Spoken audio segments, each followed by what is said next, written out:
Hey everyone, so some of you guys have been asking about what I do when I make my cakes, and I actually got partway through this one and I just realised that I'm not recording anything.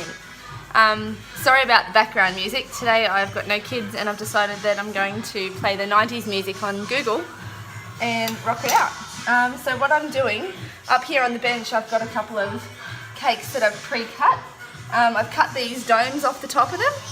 You do that, this is what I didn't film, by putting your cake on one of these turntable things and then just holding your serrated knife, tuck your elbow in really close to your body, and then as you spin your cake table, it'll cut the cake nice and smooth, and then as it makes an indent you keep spinning and pushing it in until the top comes off, and then you have a nice flat cake. For this particular one I've made 3 for the bottom tier and 3 for the top tier, an 8-inch and a 6-inch. So the next step after that is going to be to fill the cakes. I'm using ganache. This is dark chocolate cooking bits, and it's 2 parts chocolate to 1 part cream. So I've used 1 kilo of chocolate and 500 mils of cream. Put the chocolate into the bowl, put the cream on top, put the bowl in the microwave in just really small increments of, say, I don't know, initially maybe a minute, and then maybe every 20 to 30 seconds stirring it, and it will become really soft. Then you've got to let it sit on the bench for about 4 hours until it's a good consistency. Okay, so first you need a cake board. I've got 2 here. I've got one that's for my 8-inch and one that's for my 6-inch. You can buy these at Spotlight. You bang the cake board down onto your turntable. I like to use one of these spatulas that's got the angle on it. Scoop out a little bit of ganache, put it onto the board. This is going to glue the cake to the board so it doesn't go sliding around.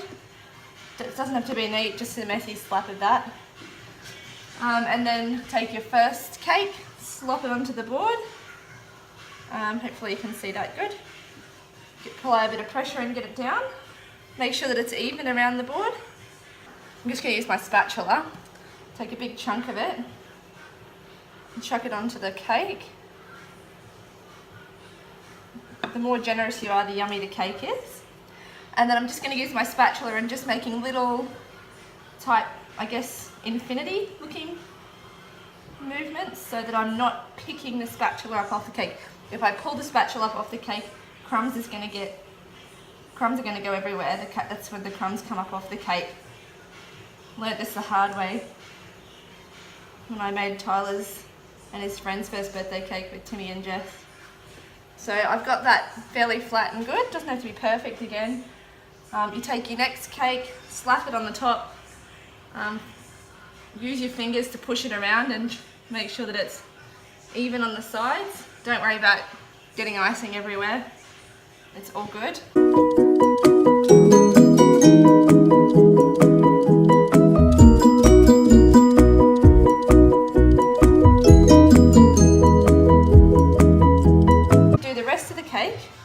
Now that it's all filled in each of the layers, this time I plonk, I like to use my spatula to just apply some to this, and then we're going to take it around. I think the camera's on the wrong side of the cake here, so I'm just going to move you so you can see a bit better. Okay, I'm going to take this, put it on the side, and do that little infinity movement again, just to spread it around. See how I just pulled that off the cake then and cake got in it? That's a bit yucky.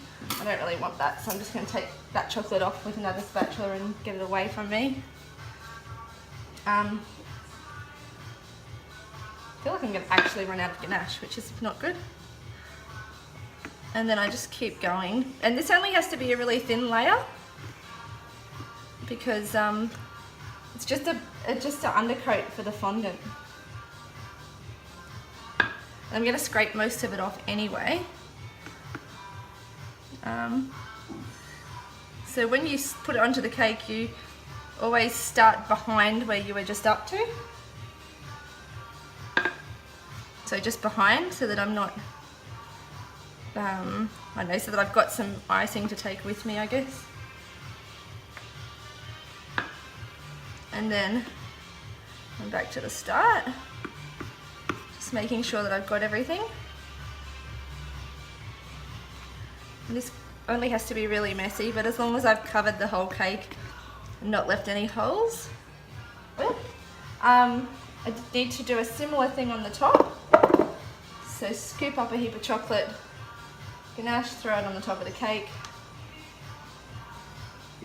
And then smooth this out like what I was doing in the layers. So just starting in the middle, my little infinity symbol, pushing it out to the sides and spinning the turntable as I go. Probably need a bit more.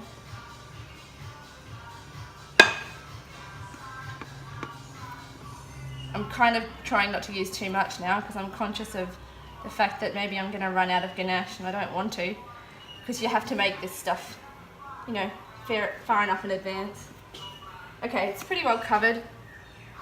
Just take a little bit of excess off so I've got more to use.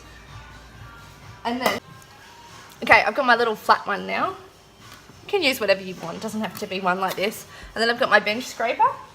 And then all I'm going to do, if you can see that, is I'm going to spin my cake turntable. I'm going to put my bench scraper up close to the cake like that, using the bottom of the cake board that I put down as a guide, because I'll touch it eventually. I'm just going to spin around and take off the excess ganache. And I'm just going to wipe it straight back into that bowl and spin. Each time you do this, you need to clean it off so that you're working with a clean bench scraper. So that's why I use this little flat one a lot, because it's easy to just pull it off. I'm just going to move that cake back. It's not centered anymore for some reason. Okay, and then I scrape again. And as I start to hit the cake board, that's how I know that I'm going to be nice and straight and even. So I can actually see a layer of, you can actually see the cake board at the bottom now, which is where I want to be. I spin the cake around, I look for any holes or divots, and then if I find some, I just get a little bit of ganache and just pop it over the top using my little infinity movement, sort of pushing it in.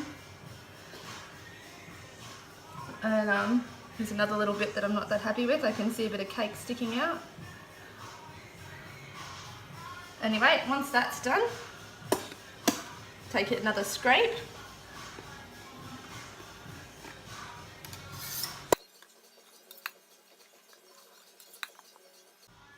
Okay, so they're washed and dried, ready to go again.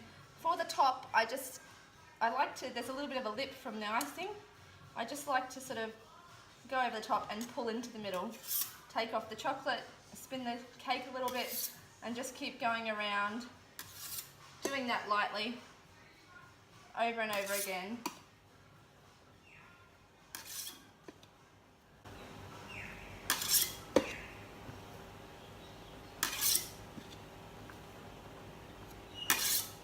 And the whole point of doing this, by the way, is to get a nice finish on the fondant when I put it on. If you don't put this on the cake, this is called a crumb coat, your fondant's going to be wonky, bubbly, uneven, and just messy and shitty looking.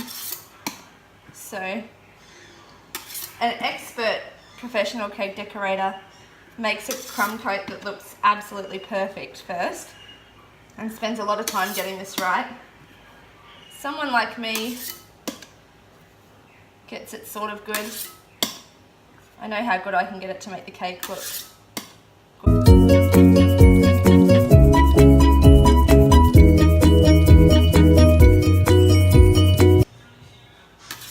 The final thing is to do a hot swipe with it. So I'm going to put this under hot water, clean it off completely, and then dry it. And as quick as I can get back to the cake, and put it slightly on a side so that the cake this time touches the metal a bit more, and it gives it a bit more of a polished finish.